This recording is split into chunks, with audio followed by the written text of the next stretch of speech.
Live from the podcast studio, this is From Long Distance Marriage with Rich and Andrea. We're a once long-distance couple who closed 5,000 miles of distance and are now happily married. We talk long-distance, marriage and relationships.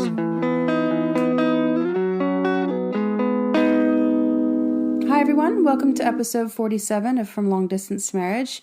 We have a really special episode for you this week. Rich and I sat down and interviewed Dovid Feldman, who is a family and marriage counselor, therapist. We had some really interesting conversation, and while we talked about a lot of different aspects of relationships and marriage, what we really focused on with him was criticism in your marriage or relationship and kind of the damage that can do. Just a note, we did have some audio issues recording through Skype. You might notice a few funny edits throughout. Please just bear with us. We kind of had to fix up a few items throughout the course of the recording, but we hope you enjoy it. Okay, so this week we're joined by a very special guest, and we've been trying to get this date pinned in for a little while now.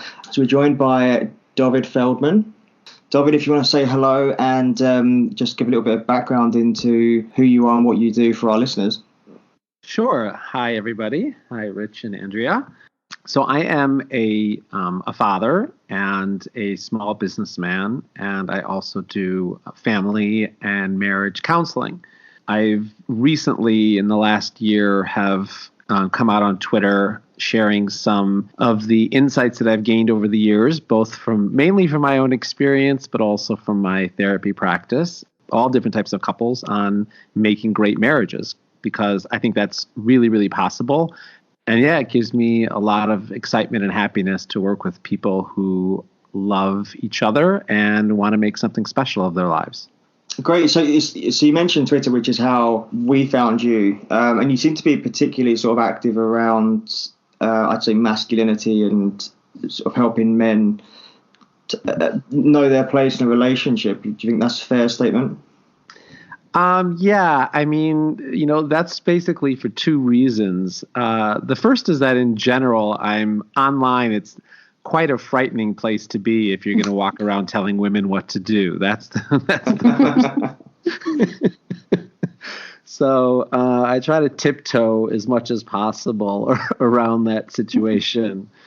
And then the second reason is, of course, I'm a man. And so I understand my own experience and the experience of men better than I do of women. Right. Fair enough, yeah. I know you've touched on this on Twitter, but I thought it'd be nice if you can elaborate. Is on your Twitter, you talk a lot about God, but you spell it without the O. Correct. And so what's that for? Yeah, so a lot of people have different, I get a lot of DMs or tweets that come back, and some people find that disrespectful because it's almost as if I'm not willing to mention the name of God.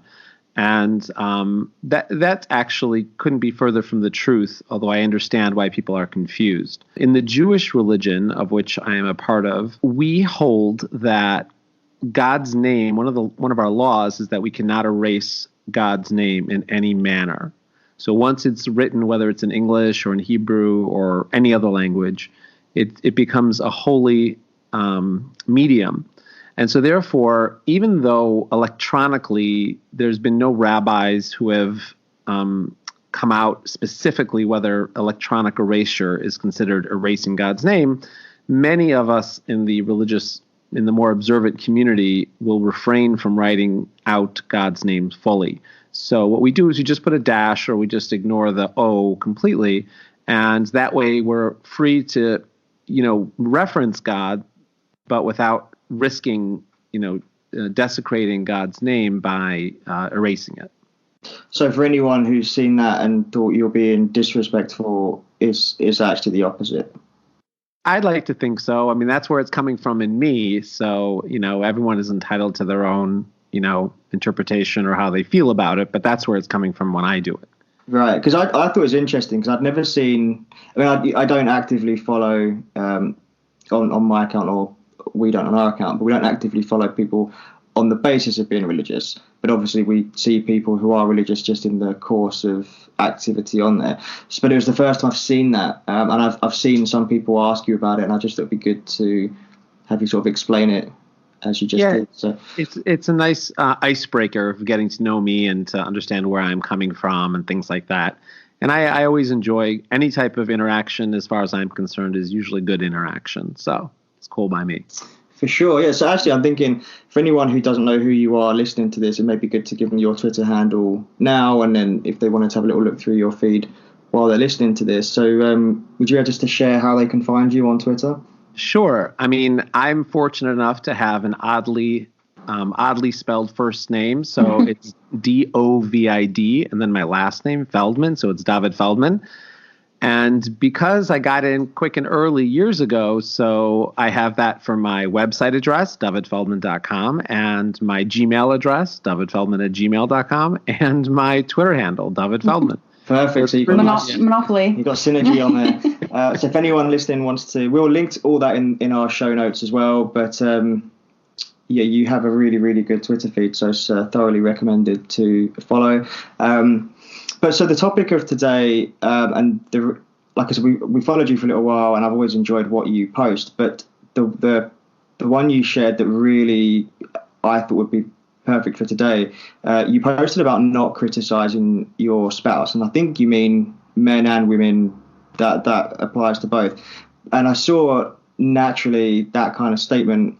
You had people responding to that, almost confused of, how am I supposed to get them to change their behavior if I can't criticize them? And I think also it's one that we're guilty of criticizing each other. And I think probably less so nowadays than we used to.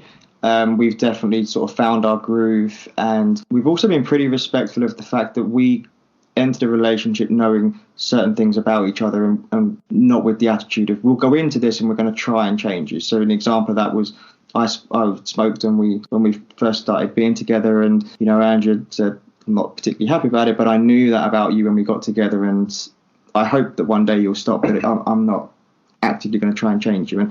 But I know not everyone's so lucky to have a partner that's that understanding of, I'll say, flaws for want of a better word. So again, if you can just sort of talk about what you said and what you mean by that, and maybe some of the feedback you got from the online community. Sure. I'm all about building great marriages, as I expressed before. And you two are as well. I mean, that's why I follow you guys and why I like your tweets. And I just appreciate all the work that you two are doing. Thank you. Thank you. Yeah, 100%. I mean, there's a group of us that are kind of in this boat together, Right. And, we all try to bring to the table those things which we think are going to best improve relationships. And there's so much to say about criticism in general, so we can take it piecemeal, and I'd love to hear your feedback as well. We're all born into this world, and we're socialized in certain ways, whether it be any facet of our lives, whether it's, in this example, I'm just going to use the example of, let's just say, diet, for instance. It's a little bit roundabout, but I think it's an important point. If you follow people who are health-oriented on Twitter or anywhere else on Instagram, it's like they implore you to ditch sugar, and for people who can't seem to ditch sugar, as an example, it's almost like imagine life without sugar. The idea of ditching sugar seems like the most monumental, life-altering restriction that they could possibly imagine, Yet when people do make that breakthrough, it's transformative in their personal health. It's the same thing with your marriage in so many ways.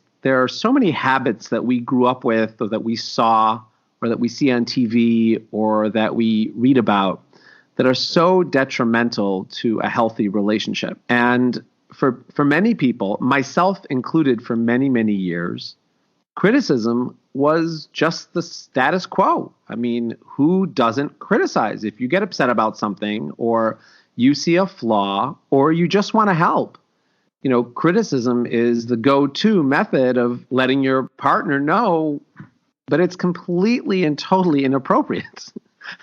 It's devastating to a marriage, and it's devastating to a relationship. And that's essentially my approach. And the backlash that I get are really from people who don't know how to function without criticism. And I don't blame them. but it's a learning curve. And once you do break through that limitation, your whole relationship completely changes and shifts for the better. So in a nutshell, that's basically what my comment was about. So would you be able to give an example of, let's use us as an example. And oh, good. I'm gonna make something up. It's not going to be anything real, but let's say that I'm really messy around the house. I never, I just leave clothes on the floor and I don't care. How would you, and again, this is completely made up. This is not how I live. But it's not too inaccurate. But let's say I wake up in the morning and I just dump clothes on the floor and they're still going to go to bed and it doesn't bother me. But it drives Andrew insane. And I'm assuming that most people, and probably us, would be in the camp that would not really know how to deal with that. I think us, we would start with would you mind doing that? And you've got this kind of habit of leaving stuff on the floor and it's kind of bugging me. Would you mind paying attention to that? But if that didn't work, I think criticism wouldn't be far behind. And so I don't know if that's an appropriate example, but is that one you could kind of work with to say how you may handle that instead of criticizing to encourage change? Or would you not try to encourage change? Well, let me ask you a question, Rich. Would you mind if I use that example, but broadened it out a little bit more in terms of the overall approach to relationships in general? And then go for it, yeah. Okay, cool. So one of the first things that I help couples focus on, and this is for myself as well, is, what is it exactly that I'm willing to fight about?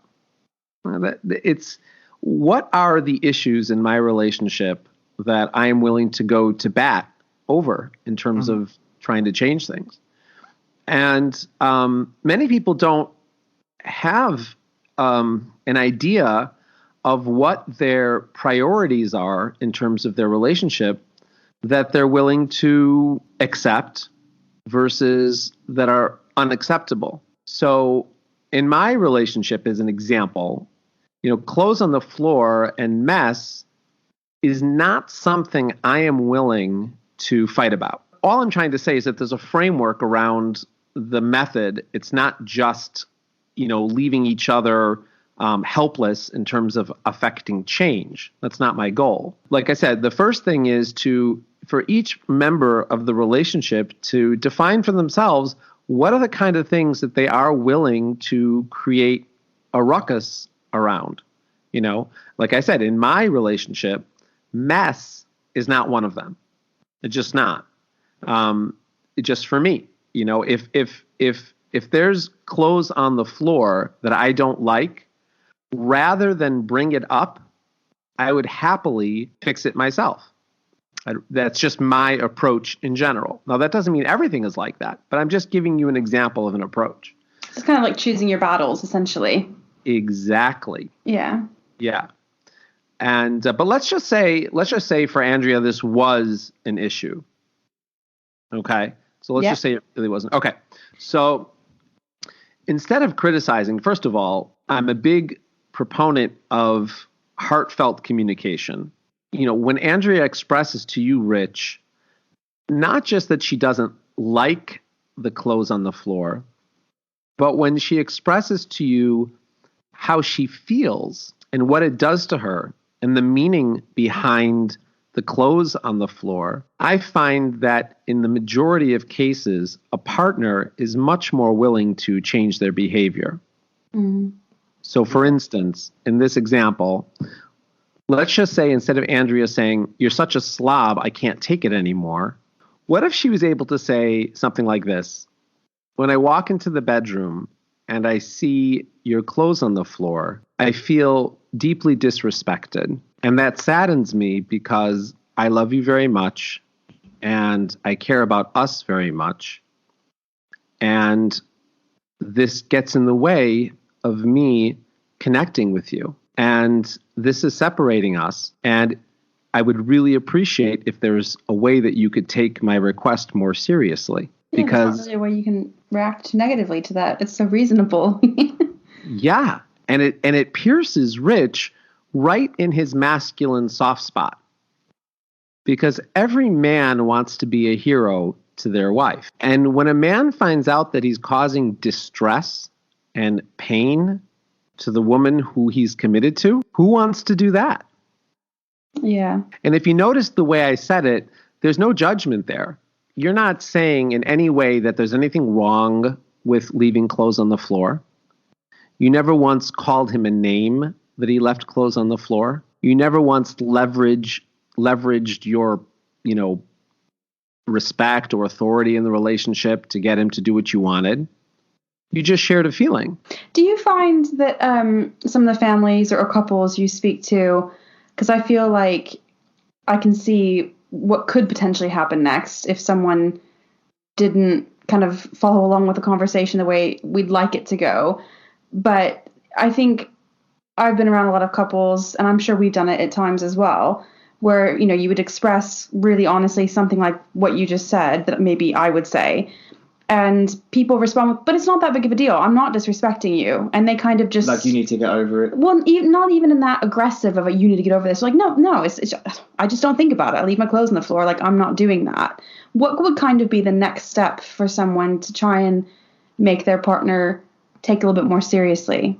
Well, first of all, repetition is key. Mm-hmm. That's just the way life is. I mean, if I could count on on one hand, the number of times I've made a request from, my wife or my kids or from anybody I know, just a few times, and then it magically happens, it's very rare. People have to repeat themselves numerous times. The second approach is escalation. So, a person can be in denial only for so long. So, if Rich just refuses to acknowledge your point the first time or the second time or the third time or the fourth time, you need to escalate it. Now it's time for a sit-down conversation, and it's time for a more heart-to-heart about what's going on. And technically he has no base, he's obviously missing something in his understanding of relationships, not about the clothes, because that is not the issue anymore. Mm-hmm. He's obviously missing an ingredient in his understanding of relationships, which can happen, and that takes time to develop, or he may be underdeveloped in that area, which is something that you, Andrea, have to deal with. Ultimately, we can't ever, and this is where things, this is why my first point I feel is very important. Ultimately, we can never coerce our partner to do something they just won't do. Mm-hmm. Relationship is learning to live with the limitations our partners have and the practice of gratitude for the benefits that they bring to our lives. Yeah, I think that's a really important point, actually, that even, broader than this particular topic is, I think there's just a tendency for people to focus on the negative and what we don't have and what we want more of and better of.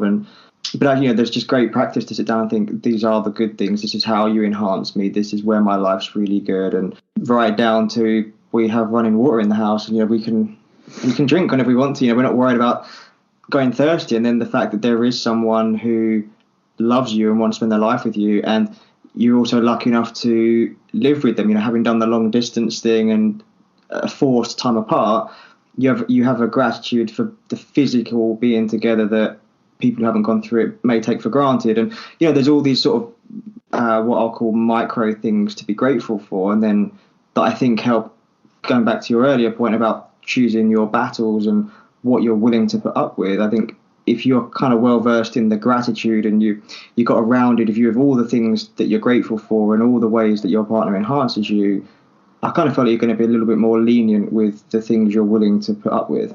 I think that also really ties in well with something that you say a lot, Rich. It pops up in Instagram posts, blog posts, different podcast episodes, that when someone's chosen to be your partner for life, like, that's an extreme privilege, that someone's actually, not that, you don't deserve love or anything along those lines, but that someone wants to be your partner through life, that is... And take on your flaws. Yeah, because we've all got them in heaps.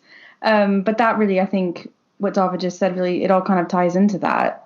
Oh, it's a fantastic meditative practice. And that's really the turning point in so many relationships.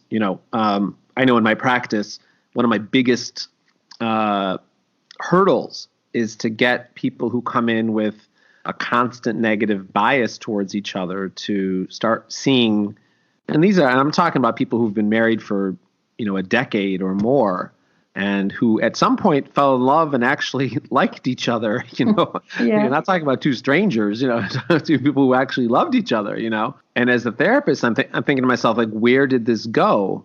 And a lot of it has to do with, like you just pointed out, a negative I transformed into a positive sense of privilege and honor and happiness that they had the opportunity to share their lives with each other.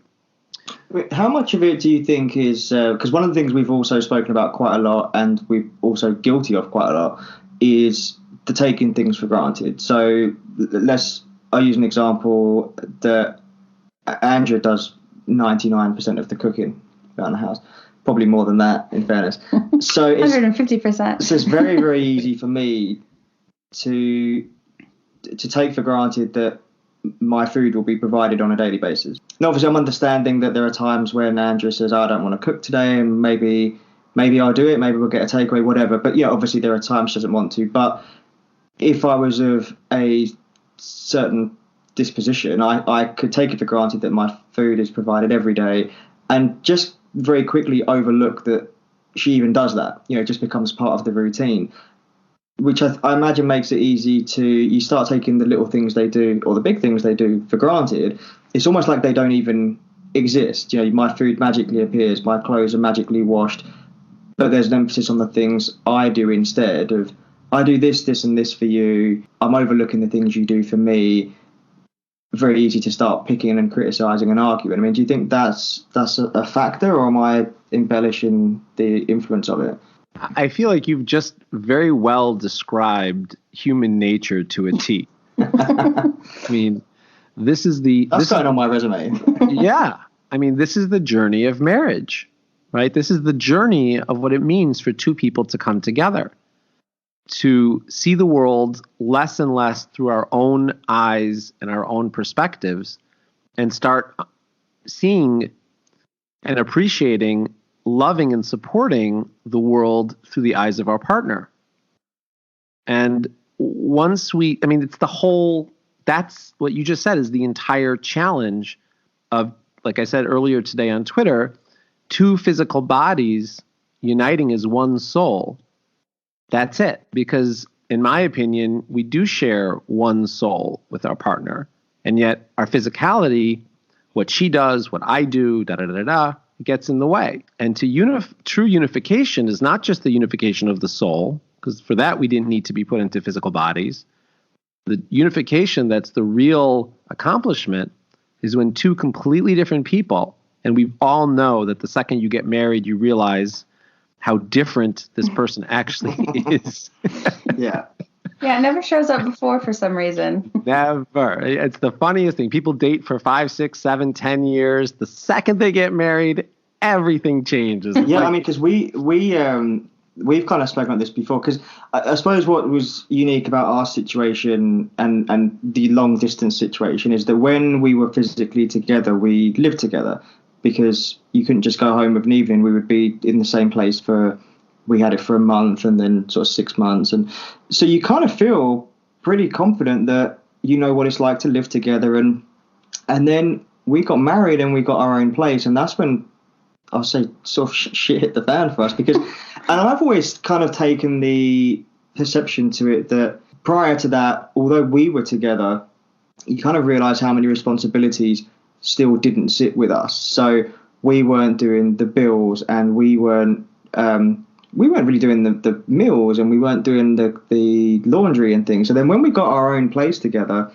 suddenly we got to figure this out. And that's when I kind of take the view of, you realize you're two very separate backgrounds, and in our case, cultural differences to an extent. Yeah, a little bit, yeah.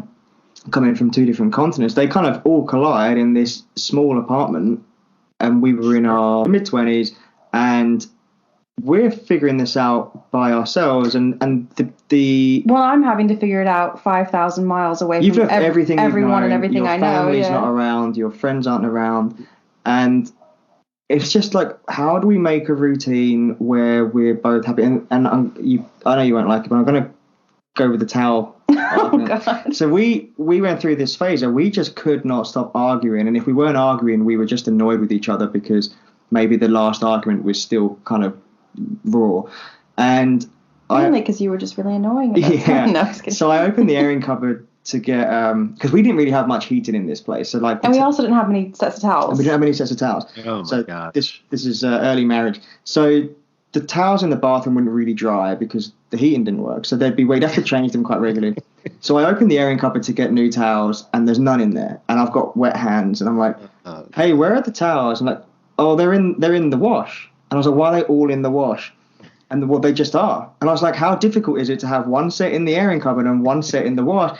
And I think in the end, we started laughing at this. No, this was not one where we ended up laughing. This was a big argument. And this is the one that sticks out in my own, but it's kind of indicative of the things we were dealing with at that time. Of looking back, it's kind of a ridiculous thing. I mean, we have more towels now. We've worked on the other. But I think I think it's a point and an example, because it's just something that when you're living at home, you're living together, but when you've got parents in the mix who are doing these things for you and it's not on you, it's not in your thoughts at all. And then suddenly it's just one of the many things of who's doing dinner, who's doing the shopping, who's taking care of the bills, who's washing the towels, who's cleaning the bathroom. It's all these little things. And well, what's particularly challenging about that is, so we both were living at home before we, got married. I lived briefly with his family right before we got married. And yeah, like for me, the towels, the bedding, everything magically appeared. For you, the towels, the bedding magically appeared. And not to be stereotypical, but typically in a marriage between a man and a woman, the wife ends up getting stuck with... And certainly in our families, both of our moms did that. Gets stuck with doing the laundry. And so you're living in this world where, oh, this isn't appearing for me magically anymore. I'm going to turn to someone else about it, me. And this isn't appearing for me anymore. I guess now this is my job. I'm in charge. I need to figure this out. And it presents so many opportunities to criticize each other. So then I'm being criticized about the towels, and then your behavior and your lack of getting involved over the towels is being criticized. Yeah, because equally I wasn't at my best. This isn't a stellar representation of me, of handling that situation as well as I could have done. And yeah, so just kind of going back to the original point of just, it doesn't really matter how well you think you know someone or how long you've been dating. The minute you get married and you just start from square one. Just thrown together. No matter how long you've been together. And I mean, what advice would you give to newlyweds as far as starting off on the right foot here? Because I suppose being proactive. Just to add to that, I think you've thrown into the mix is the heat of the moment, where you can know in the back of your mind, okay, yeah, I'll practice all this and I'll say the right things and I'll be calm in the moment. But then the moment happens and you're like, no, that all gets thrown out the window. I'm just angry at this person and they shouldn't be treating me like this. And how would you sort of advise that? First of all, it's so much fun to hear the interactions. We've come a long way.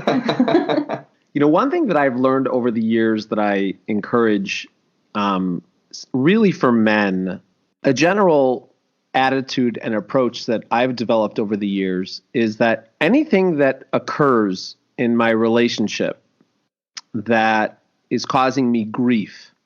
So let's just give the example of the towels and the dryer and the situation. If I'm able to take care of it myself, that's my first go-to. So it's a little bit of a strange idea, but the idea is that fighting in a relationship is kryptonite. Getting somebody to do something for you via criticism, coercion, or demanding, or even neediness is setting yourself up for disappointment and anger and fighting.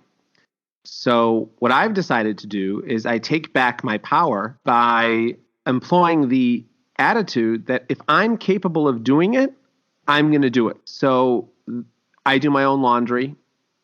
I have no expectation to make dinner for myself. I'm sorry, that my dinner will be there for me. Anything that I do, I drop off my clothes at the dry cleaner if I need to, meaning I am thrilled when my partner does all those things for me, and I lavish lots of praise, and I'm very hopeful that all those wonderful things are being done. I will not allow my anger or sense of entitlement to cause a fight. I won't do that. Yeah. And I think I know that like you said, you prefer to tiptoe around women and not tell us what to do, but I don't have to do that. So I can say that I think that goes really well for women as well, that, there are certain things that maybe get labeled as blue jobs, for the husband to do. Maybe that's filling the car up with gas or not checking the oil. I think there's things that women are capable of doing that we don't. And then if the husband doesn't do it, it takes on the same sort of, shape as the towels do. Well, I think I don't know where I found it, but I know I've read or heard this advice, and we've shamelessly stolen it, or I've shamelessly stolen it. Is as a kind of a rule of thumb, is if it's something you're able to do within 5 minutes or less, just do it. And I know that we've been guilty of not doing that. But I mean, our very latest episode is about not keeping score. I think Dovid, that's something we've spoken about on Twitter briefly too, about not doing the tit for tat thing with your partner and not saying, I emptied the dishwasher this morning, it's now your turn to do this. So we were talking about why it's sort of important not to do that. So this kind of idea of, do you know, if I can pick that up in 30 seconds, if I notice the sink's got toothpaste stains in it, I can do that in 30 seconds rather than adding it to the list and saying, hey, can you do that? And I think those examples, notwithstanding, I think that's kind of good advice of, rather than saying, I noticed you hadn't done that thing, or can you do that thing, and add it to their list of their ever-growing list of chores, it's, I take care of it. And I think if you were to play tit for tat with that, you'd do it, and then you'd make a big song and dance that, by the way, I cleaned the sink that you left shaving hairs in, or whatever. Whereas I think the mature and peaceful way of doing it would just be to do it and get on and, not mention it. But that's kind of a topic that we've been paying more attention to lately, and just, I suppose I'm just spitballing with the idea here, but do you find with your experience of couples, if you say, because I think we do this, but we've also been quite open that we kind of know what our areas to look after are. So if we would say, can you do that thing? It's not really a problem for us because we know that's the job within our remit, if you like. But for the couples that haven't got that yet and they're still figuring out, and it's a bit of a free-for-all of who does what, have you noticed any negative reactions if someone says, oh, hey, can you take care of this thing? Any negative reactions in the sense of someone sitting there peacefully and thinking, oh, great, now I've got something to do, why don't you just do it? Is that something you've noticed or heard about? Of course. I mean, it depends on the way it's said, of course, and the expectations that go along with it, and the amount of fighting that has occurred with that over the years. I mean, it's all dependent on everyone's, particular set of circumstances. I don't know. I'd like to hear Andrea's take on what I'm about to say, which is that I find that marriages and relationships work better when we allow space for the woman to make such requests of the man, and we curtail the man's ability to make such requests from the woman. That sounds like your dream. So we're saying that in marriage, women should be able to make requests from men, and then men aren't able to do that from their wives? Is that what you're saying? Not 100%, but that it's more, there is something traditional about the honeydo list on, there is something to that, the woman's role is to manage the house, on some level. And of course, a woman can do whatever she wants, and people can have their own relationships, however they want to define them. But traditionally, so if there's something that occurs around the house, it's like, I think it sits better if she says, can you do this? Can you do that? You forgot to take out the garbage. I need help, vacuuming the rug. But if a man turns around and says to a woman, hey, you know what? Today's your laundry day. I can't even imagine. You can't even pretend to say it. No, I know exactly what you mean. And I think that's probably true. I don't think that's how things run in our home. I think we're very much kind of divide and conquer, if that makes sense. But I have to admit that, if I've been busy with work and Rich is too, we've got the podcast, we're doing this, the laundry does pile up, and that is one of my jobs. And Rich, and I comment on it because the way our kind of house is up is the laundry's in the same room as our pantry. So I comment on the laundry piling up when I can't open that pantry door. Which it doesn't get to that very often. The laundry's kind of big. That's not exactly how you say it, though, is it? No. But I think, I think that there's also no expectation for when Rich says that it's then I have to do it. He'll make the comment, but if I would say, yeah, can you help me with that? It'd be absolutely. I'll often say, oh, we need to do that. Yeah. Or, I know that if Rich says something like, oh, the yard's really overgrown or whatever, or I haven't been able to pick up all the clippings and put them in the, in the recycling.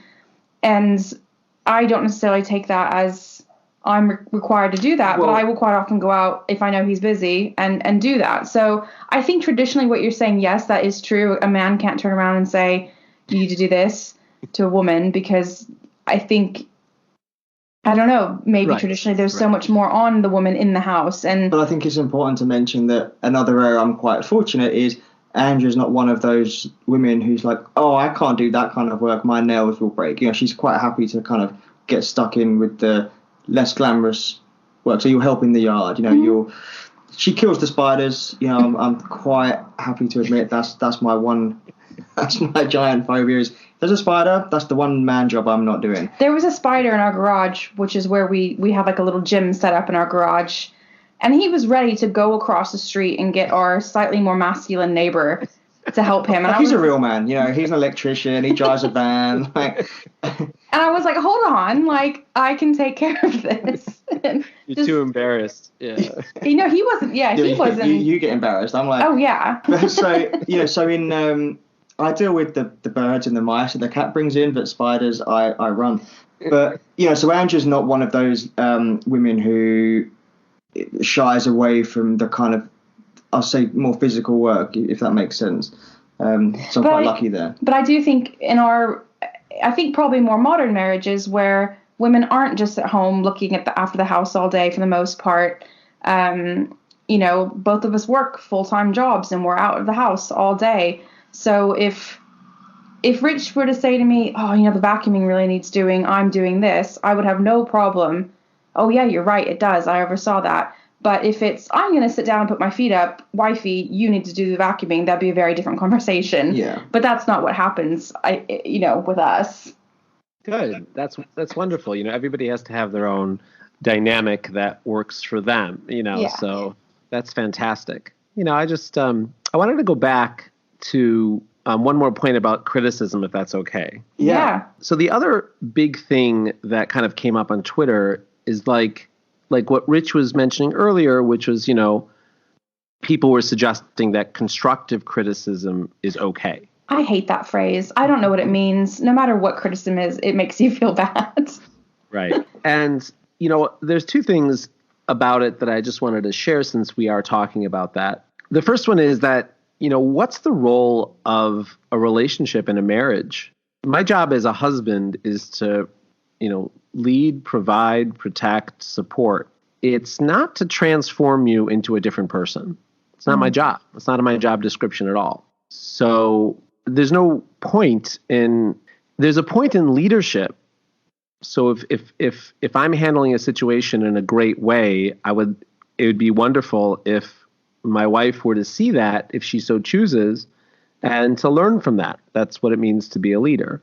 But it's not my job to change her. So you mean like lead by example? Yeah, lead by example is a great way of saying it, but it doesn't necessarily even mean by example. Rich, you have a lot of internal wisdom that would benefit Andrea. And hopefully you've created an environment between the two of you where she wants that wisdom from you. And having an open door policy to your way of doing things and conversations and sharing of approaches and ideas offers her the freedom to take advantage of all the great leadership qualities and wisdom and world experience that you have. And that's the way to enable transformation for Andrea within the relationship, not by criticizing her or trying to correct her or trying to actively change her. Right. So I want to come back to that point in a second, but you got me thinking about, again, you know, there's a lot we see on Twitter. This is a brave new world as far as gender goes and gender roles. I'm assuming that you hear from people who would hear what you just said with the focus on me as the masculine in the relationship and say, what do you think about women having wisdom? And I'm trying to think how to phrase this. I don't want to put words in your mouth, but the idea that should women also be able to lead in that scenario, like having that wisdom and encouraging change without criticism? Where do you see that sort of gender divide, if you see one, and what would be your answer to someone who picked you up on it online, for example? Oh, sure. That's a great question. As a matter of fact, I just had a Twitter spat this morning regarding that. Does not surprise me. Is there anything on Twitter that's not a spat? No. Yeah. You know, from my perspective, there was just a phrase there was just a sentence that I used. I quoted a line in the Bible when God says to Abraham, he says to Abraham, listen to the voice of Sarah, for she is wise. Oh, I just saw this before we started recording this, actually. Yeah. So, you know, basically you're talking about Abraham, who is the world's most famous patriarch. I mean, he is the quintessential alpha male. And, you know, this guy fought huge armies of people, and he rebelled against his whole family and took on entire nations. The guy is just, you know, you can just go on and on and on. And meanwhile, you know, God tells him, hey, for all your greatness, you've got this wife. You better listen to what she has to say.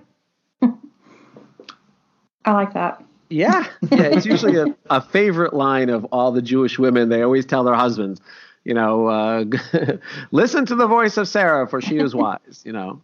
That's really interesting. And I think something that neither of us make a big decision without consulting the other one, and not in terms of permission necessarily. Obviously, if it's to do with our joint finances or something like that, then obviously it's more of a, I could say permission for lack of a better word, but, you know, anytime we're making something, you know, for our own career or, you know, a big purchase that we might make independently or anything like that. We include each other in the decision-making process. I think we consult each other and really value each other's opinions. And, you know, when you were saying a few minutes ago, Dovid, about, you know, Rich has wisdom and different experiences to what I do, and therefore I can go to him, and I do. And I think, you know, especially when it comes to career, you know, he's much more confident in the workplace than I am. So if I have something that's troubling me, I would go to him and say, hey, how do you handle this? And on numerous occasions, he's given me really helpful advice. For him, maybe it's something to do with interacting with his family.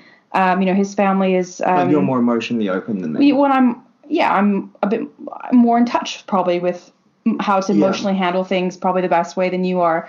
So maybe his family's not getting along. You know, his parents are both separated and remarried. So there can be a little bit of drama in the family from time to time. Yeah. And he always comes to me, for example. But I think that goes really well with what you're saying, and also knowing and appreciating what your partner is good at and where they can help you in that. And then knowing when you can see in them that maybe they need some guidance, and saying, hey, I'm not telling you that this is what you need to do, but this is how I would handle that. Yeah, because one of the things I've seen, and Doug, I'm sure you've seen this too, with a lot of the sort of, I'll say, online, like... Trolls? No, well, to an extent, but sort of the part of this brave new world of gender that I mentioned before is this kind of strong male groups, but a lot...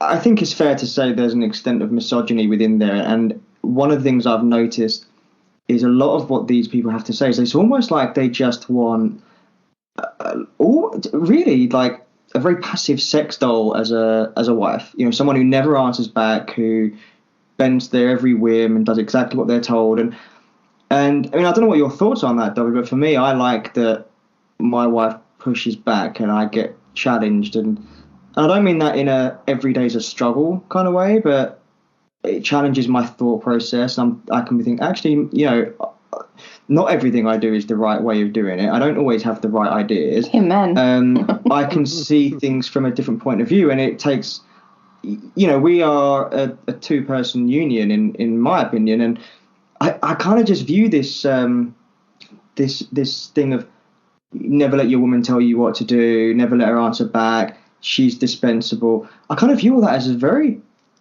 to be honest, kind of sad outlook and missing a whole lot of what this is supposed to be. And have you noticed this? Have you got thoughts on that? Absolutely. One of the details of what I was trying to say before is that in my philosophy, based on my tradition, there's in any relationship, there's two types of power. There's external power, external influence, and internal power and internal influence. And in general, so not in every case, men tend to, and this has to do with their spiritual source, but men tend to excel in external areas of existence, whereas women tend to excel in internal areas of influence and power. And it comes to me as no surprise that when it comes to career or maybe, finances or maybe some of the other more external choices in a person's life, that you two have decided that Rich has got some sort of great, wisdom there. Whereas when it comes to a family relationships or what's good for the kids or how is our marriage going, that's Andrea's source of power. That's where she excels. And I think what happens online in the manosphere is that people confuse all these. So when a woman speaks up and she's speaking within her seat of power, men feel challenged. And the exact opposite is the best approach, because you want somebody who's talented in that area of perception and has wisdom and can speak up. That's the one who you want by your side. And instead, it feels like an attack or an affront on a man's masculinity. And it's such a shame because everybody's missing the best pieces of each other. And we're all losing out as a result. Do you think that's so referring to those people who take it as an affront? I mean, do you think that's sort of fragile egos, fragile masculinity, or have they just been misguided, or is that just a sort of I don't view women as equal to men kind of mentality?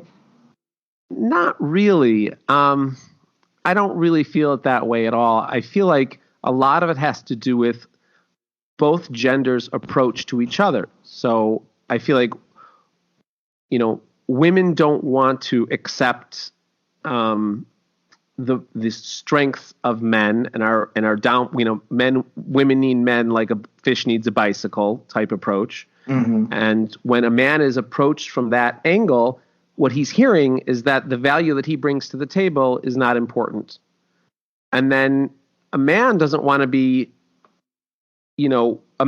told what to do by, just like a woman doesn't want to be told what to do, a man doesn't want to be told what to do.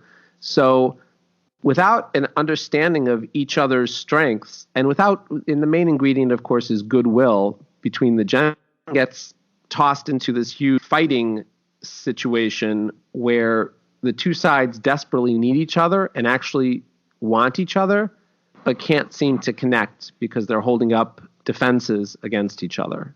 Do you think pride plays any part in that? It gets to be pride, meaning pride eventually gets involved in the mix because first it's the misunderstanding or the poor expectations or the poor role models or the lack of ability to communicate. And then the fight starts and the negativity comes in and then everybody's pride just keeps the whole thing going. Yeah, it's I feel like we're in kind of an interesting time. And you mentioned towards the start of this conversation about it being the status quo to have criticism, and I've mentioned on this podcast before that a lot of what we see about marriage and relationships is like a battle of the wills. But I think more recently there's this like female empowerment, I'll say. So. But it feels to me like the message that women are being told quite overtly is women don't need men. I went to... Do you have to pantomime in America? Will people know what I'm talking about? I don't know. I never heard of it before. It's like a live comedy theatre type thing, kind of very British, kind of tongue-in-cheek humour. But one of the actors on there was a little girl, 8 to 10 years old, and it was the story was Cinderella, so it was obviously, you know, the female maids and all that kind of thing. But she stepped forward and she said, you know, women don't need no man, basically. And the audience laughed and it's hilarious and all that kind of thing. But the very clear message in there is that women don't need men. And this seems to me, it's just something I've observed. This does seem to be a genuine message of, and I suppose on the surface that it's oh, we're just making women realise that they're strong and capable and don't need to rely on anyone. But then it feels to also below the surface a bit more insidious. And do you see that kind of getting in the way of this gender dynamics in a relationship? And going back to what you said about the internal and external influences, and I can just imagine that in today's relationships, it's I'm just as capable. Yeah, I definitely, I definitely feel that that these negative messages that we've been brought up with, especially in our generation and the previous one. I don't think you two are in the same exact generation. I'm 51, so I'm probably 20 years at least older than you two. Just about. Yeah. So I feel like the milieu in which we were raised definitely has contributed significantly to the breakdown of the intergender dynamics. But what I think is inspiring, this is a little bit theoretical, but it's kind of the way I see things, is that, and I was just going to write a tweet about it today, and even perhaps a blog post, but that patriarchy has been something that has been a necessity for civilization to progress and survive for the most part. Somebody's always going to come up with some anthropological study where, the Amazon women and stuff like that. But for the most part, the world has existed on patriarchy out of necessity. And what I think is an interesting development is that at a certain point, we're realizing that it's not a necessity on some level. But what I think is interesting, and what I think is happening in many areas of society, is that people are now making a conscious choice to go back to a patriarchal-like society, which I think is a wonderful thing. Meaning, originally we needed to. It developed that way out of necessity, but then people rebelled against it, and we're seeing what's happening now in many ways. Not only are boys going down in so many different areas, but men are just shrugging their, what used to be their responsibilities, and then the attitude. So they are fully capable of doing anything they want to do 100%. But there's a group of people who are saying, hey, wait a second. There's a group of men saying, I don't need to step into this patriarchal role if I don't want to. And there's a group of women that are saying, I don't need a man who's a patriarch, but that's what I want. I want a strong husband who's a leader of my family and can make decisions confidently. And I want to embrace my femininity and have the freedom to be stay-at-home mom or go out and work, but my primary responsibilities, those are things that I'm choosing I want to have because that's what I want. I don't need it, but I want it. And I find that very beautiful, if you ask me. Yeah. Yeah, that's interesting. That's really interesting. So I said earlier on I'd come back to the point you made about criticism. So I saw online today in a relationship community someone talking about there was a behaviour in their partner that they really wanted to change.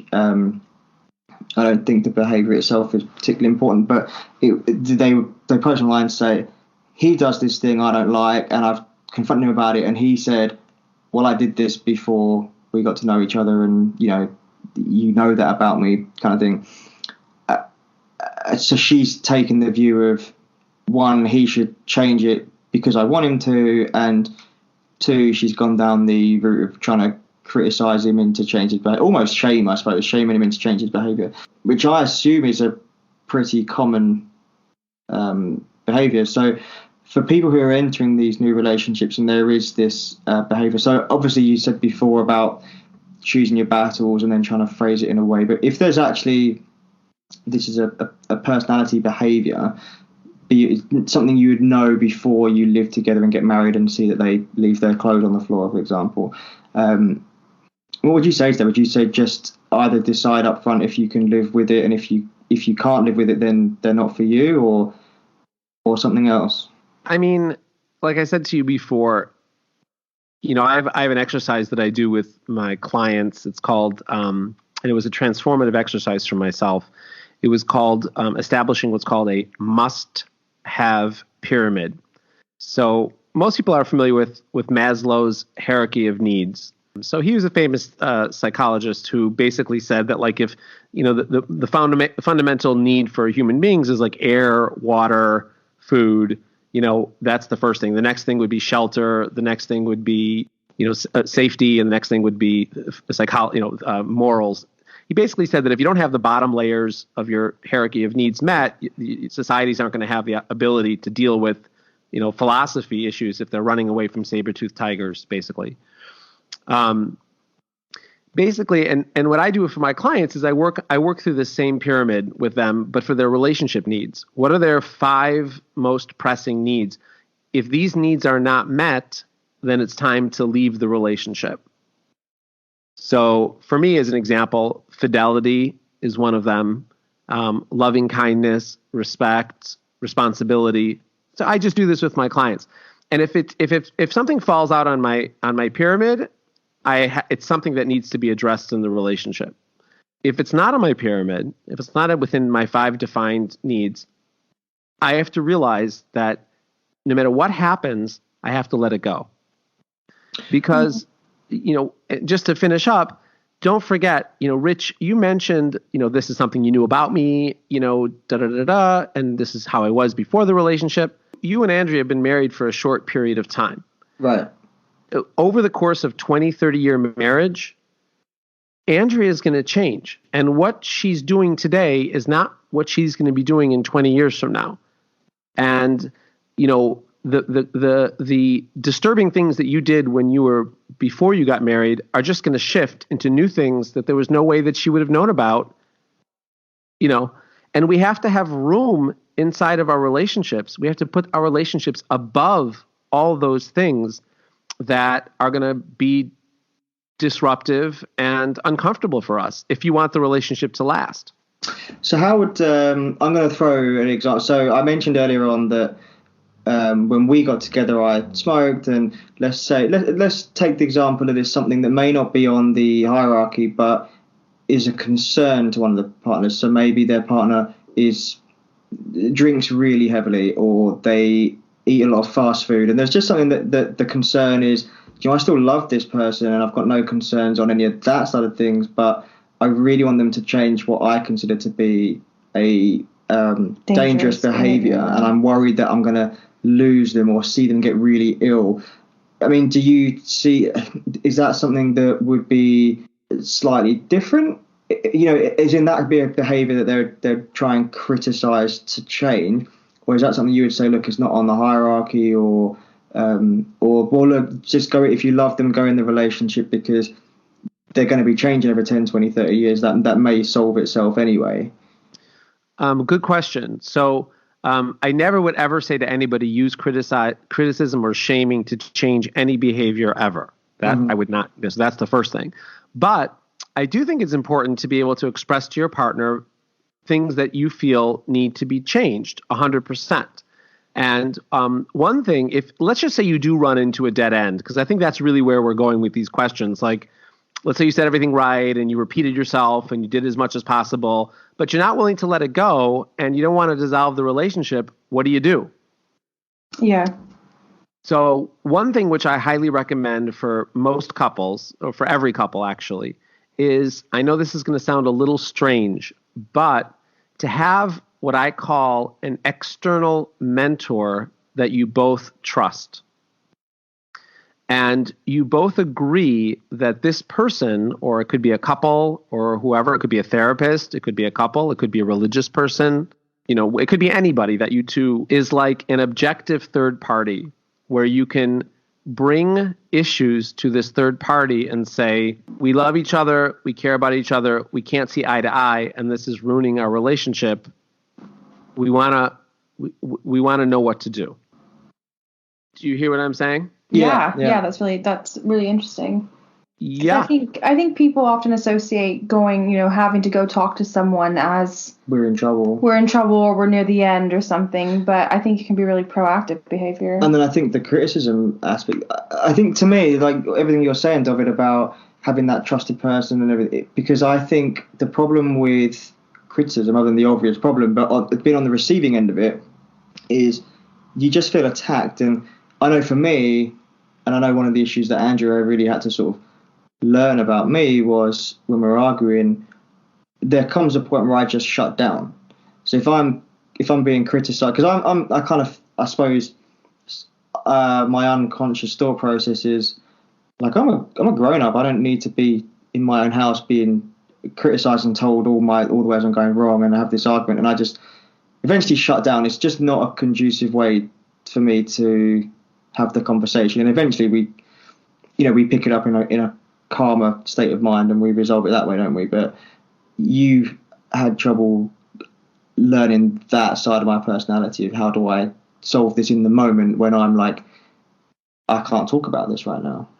Yeah, whereas I am more of the kind of personality that you talk about it until you fix it, whereas Rich is not like that. I can talk about it, but then if it gets heated enough, so just kind of bringing it back to the criticism point of view, because it's something we've worked really hard at over the course of our marriage, and I think we're pretty good at it now, and it's something that we obviously advise about on the podcast, but is just generally about having respectful communication and coming to the table in the right state of mind, and knowing that you're going to maybe hear things that your partner wants to see change, but hopefully you'll hear it in a positive way. But we did struggle with this, how we interact with each other on points that it was criticism, wasn't it? Frankly, or things we wanted to change. So just it's not easy to hear, and I would shut down, and I imagine a lot of people shut down and feel attacked. So this idea of having this third person mentor, whoever it may be, just feels very positive and safe, I think. Feels an appropriate word. Yeah, I think the troubling thing with criticism is, I think we're not usually out to make our partner feel bad about what they're doing or make them feel like they're doing something wrong. I think a lot of times out of frustration, people can end up there. But generally, what people want when they end up criticizing their partner is just something that they need, that they're not getting.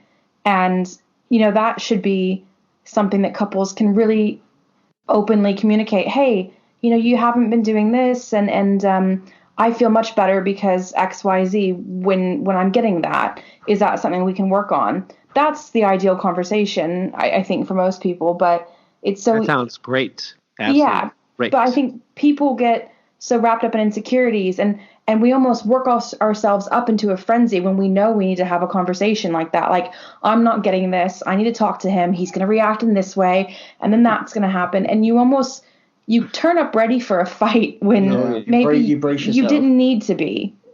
And that's where I think a lot of things it's exactly the way yeah. Well, it's a known statistic in marital counseling that 95% of the reaction you receive back is not based on what you asked, but based on how you asked it. Yeah. Rich, I think there was a period of time where obviously early on we were, I'd moved to a different country, and we were really struggling to find our feet in our marriage, each of us. And we did learn what each other's buttons were. And I think we had a period of, rather than trying to avoid those buttons, we almost embraced them. I'm like, I'm going to do that button. And it's a real learning curve to try and then learn to leave those buttons. So that we get into, we don't really argue much, but sometimes our conversations get a little bit heated or emotional. We know now if we carry this on, this is when we would historically have argued, and we know how to change tack now. But that's something only I think comes with the experience and time. And I think you have to be willing.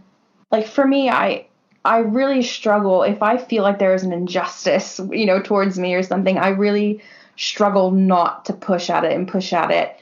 But like Rich said a few minutes ago, I've learned that if I push and I push and I push, not only am I not going to get anywhere, he's going to completely shut down and there's no conversation. I just want to clarify, this isn't like a petulance thing, but, in the heat of an argument when someone maybe is shouting at you or you're just hearing things that you think this isn't, for me at least, I feel like there's going to be no resolution to this because neither of us is in the right place. And you kind of just want to win in a, it's like an attrition thing. And so there comes that point where I just think, look, this isn't worth it right now. And that's when I shut down. And so I just want to clarify for anyone listening, this isn't me kind of being a dick about it and saying this isn't important to me. It's let's pick this up when we're able to actually solve it. Yeah, but obviously in the moment, you're incapable of communicating that. Oh, for sure, in the moment, yeah. It comes down like, I'm done, Yeah. And I think, you mentioned, Dovid, a bit earlier, it's taking these two beings and becoming one soul, and that means learning how to talk to each other. I'll never forget, my brother got married a little bit before we did to his first wife. I just remember phoning him up one day, and I was like, I don't know how to do this. Like, I don't know how to talk. He becomes this other person. And my brother said something that really guided me through it. And it's like a real pearl of marriage wisdom, this. It really is. And it's a miracle. Well, it's not a miracle. His first marriage didn't work out, but now he's in a much better one. But it was, a big part of marriage, as far as I can tell, because he was early on in it as well, is finding a way to say what you need to say and get what you need across, but in a way that your partner can hear it in a good way. Which easier said than done. but yeah, really. But it kind of, I think that's like in a nutshell. That's like a phenomenal piece of wisdom. Yeah, because you don't want to just sugarcoat something and say it in this beautifully wrapped up way so it's going to be perceived well. You also need to say it so that they know your feeling and your distress behind it. Kind of like, Dovid said earlier with the washing or the laundry on the floor or whatever. Mm. But we also heard something that I'd be interested in hearing your thoughts on, Dovid. We were just at a friend's wedding the other day, and there was the various speeches, Father the Bride and that, and there were two best men, and they kind of shared, and one of them had been married for about a year, and I thought, wow, for someone who's been married for a year, that's really good advice they gave. And he said, you're going to encounter problems, and you're going to have things to criticize about each other, but the earlier on you realize that it's not me versus you, it's us versus the problem. Oh, yeah, the better that was quite profound. You're going to be in that. I mean, even, 8 years in, like you said, we're still early on. We feel like we've been married forever, but that was something I thought, well, I'm going to remember that. What a beautiful thought, and what a beautiful gift that he gave everybody there by saying such a wise point. Yeah. At the same moment, he had a problem with either you or her or him. So that's an externalization of the problem. And at the same moment, he unifies the team. So exactly. It's like he really, hit the nail on the head. And that's a common technique that therapists use when somebody's coming in with the problem. Is it's not you versus the problem. It's the problem isn't you. The problem is outside of you that you have to address. So this is even a nicer thing with regards to couples. So it's really something very important. And I think, I think us doing the podcast has been remarkable for our marriage. I think we've, after that first rough year, which I think is to be expected, we've always had a very good marriage. But we've always been willing to, because I think it kind of plays to our personalities in that we're both always willing and looking to learn and grow. And I think we. What's been interesting for me about marriage, it kind of dawned on me a few minutes ago, that I think if it's someone's first marriage, it's the first relationship they're in that they're in it for the long haul. They've presumably had relationships in the past that didn't progress that far. And the remarkable thing for me about it is the change in mindsets. When we had that rough year, it never occurred to me that I'm out or you're going to leave. Do you know what I mean? It was weird in that I didn't ever feel like this is at risk of not working Commitment out. Is the backbone. Yeah, but it went unsaid. It was kind of strange to me. But so as far as the podcast goes, we want our marriage to do well. But what's been interesting about the podcast is this, in a lot of ways, we both verbalize things that we don't normally say or the other one wouldn't hear from us. Even though we both think it, But it's been an interesting opportunity for us to hear more from each other and how we think about things, or things. Something that maybe, I know there's been multiple times you've mentioned things during recordings that you'd noticed in me, changes, frustrations that I had no idea you'd even been aware of, you know, and that kind of stuff. So I think that's one thing we promote. Obviously, not everyone's gonna have a podcast, but I think just having like almost little business meetings about your relationship is so constructive, you know, so much more effective than criticism. Just little health checks, tune-ups, you know. I think that's, the more you talk about it, the more you can do to solve anything. But I think I'm like, you know, Rich said, we're both always looking for ways to grow and develop as people and as a husband and wife. And so whenever I hear something kind of like that little nugget that guy said at the wedding, I always think, oh, how can I apply that? And, you know, so laundry isn't really an issue, but, you know, the little things that maybe Rich does that frustrates me. And I thought, do you know what? That's a different way for me to look at it. The Rich isn't my problem. It's, for example, the clothes on the floor are the problem, and separate that from Rich. And then what are the solutions for that? And like Dovid, you said, well, I can just pick those up and put them in the hamper. It's not the end of the world. Or framing it, hey, the house is a little bit messy. What can we both do? There's just so many different ways that you can separate your partner from the actual problem, even if it is something that they're doing. Yeah, it's realizing that they're bigger than that, and they bring more positivity than that. Well, and it's almost giving yourself a more positive outlook on it, rather than me tying you and the laundry is this thing that's frustrating me and da-da-da-da. If I just separate you from that, I'm going to approach you with a much more positive... And I think it comes down to empathy too. Like, you're going to be more empathetic to that situation. You're looking for a solution rather than to criticize. Yeah. I think that one of the definitions of criticism is that there's an implicit judgment. Yes. Yeah. And so that is the key, because that's really why criticism is devastating. Criticism is devastating because embedded in your behavioral change request is a condemnation of the other of the essence of the other person. That's what a criticism is. There's something wrong with you. You're not good enough. And you're hearing it from the person who means everything to you. That's the thing, and the place. And you left your towels on the floor. You know, so it's like, let's just remove the first part of that. Let's just focus on the towels on the floor and see how we can say something in a way that gets rid of that you're not good enough and there's something wrong with you part of the communication. Yeah, I think that the world, you know, there's so many places where we can feel criticized or judged in life. And now, you know, social media and the internet gives way more opportunity for that. You know, your home with your spouse or your boyfriend, girlfriend, partner, whatever, should be a place where you're safe from that. And that doesn't mean you get free reign to be a jerk or whatever. But, you know, like Rich said, hearing that from the person who, that's the person whose opinion means the most to you, and it's the last person you want to hear that you're doing something wrong from. I think just if people can approach it in a way of, hey, this is happening, what can we do about this together? Yeah, and I think, because on that point, I think part of the maybe a confounding factor in this is with all this influence of social media. Like, you know, we said before, David, about these people online and you know, the influence of trolls and people who just kind of want to get a rise out of you. They've got so much access to people now. You know, you get notifications directly on your phone that is a stranger criticizing you, and suddenly you're sucked into this. So from the dynamic of you being at home with your partner, they may be getting all this criticism from other people, and they're just generally distracted, which in turn makes them a little bit edgy. So then, you know, when their partner tries to talk to them, they're you're a distraction now. So then I snap in response. So one of the things that this is very new to us, but we're trying to do this, and I think Dovid, you'll like this, that we call it blackout evenings, don't we, where it's either we haven't got this far yet, a total blackout evening will be just no technology. So you can have the lights on, it's not actually dark, but we'd sit in the garden and have a fire and we'd just talk, or we read a book, or we'll play a game, but there's no TV, no phones. But what we have started doing is we like to watch a movie on a Friday night. We have dinner, we watch a film, we relax. But we're both terrible at watching that film but being on our phones at the same time, and we'll be on Twitter, we'll be on Instagram. So we've just started to recently say, let's put those in another room and there's no distractions and we're just together in that moment. And it just removes all that outside negativity. And there's also, again, and it's a criticism, I saw a meme that actually put it really funny the other day.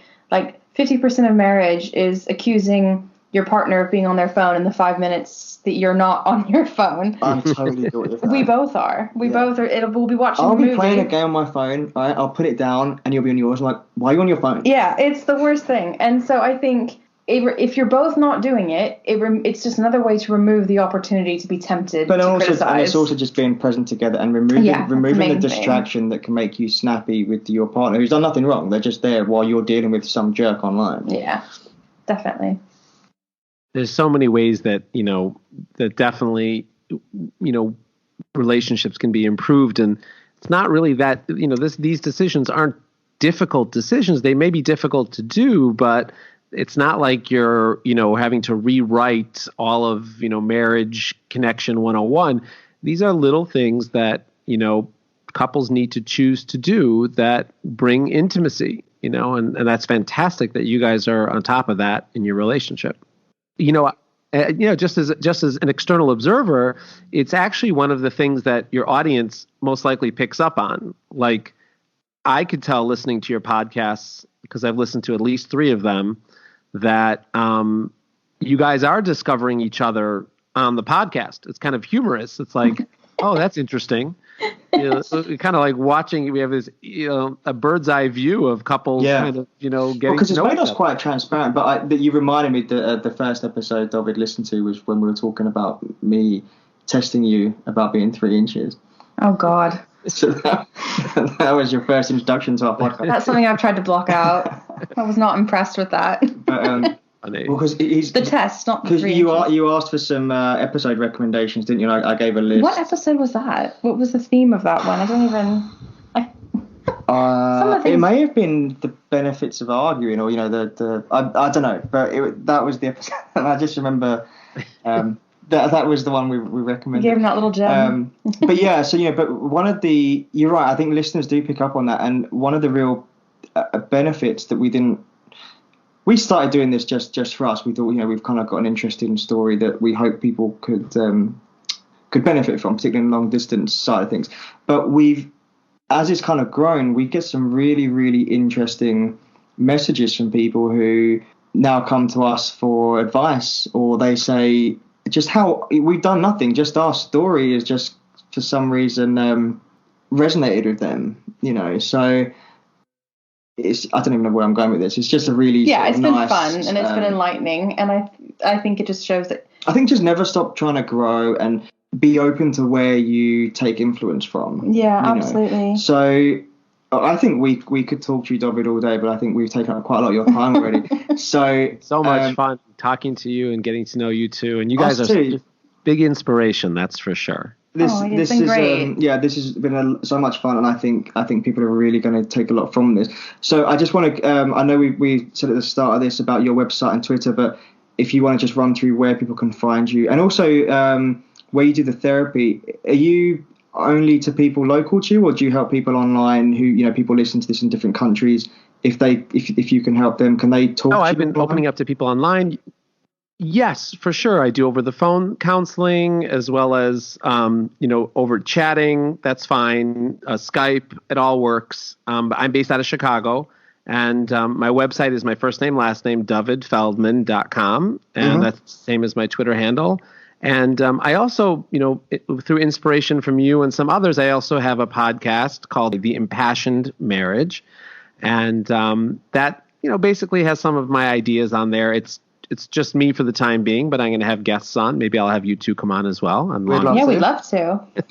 And so anybody who wants to connect with me, feel free. Okay, and just again, to anyone listening, we will have all those links in the show notes on our website, and we'll post it on social media. We'll do whatever we can, Dovid, to make sure people can find you. Thank you. Thank you. But so, have you got any parting words of wisdom that you want to leave the episode with?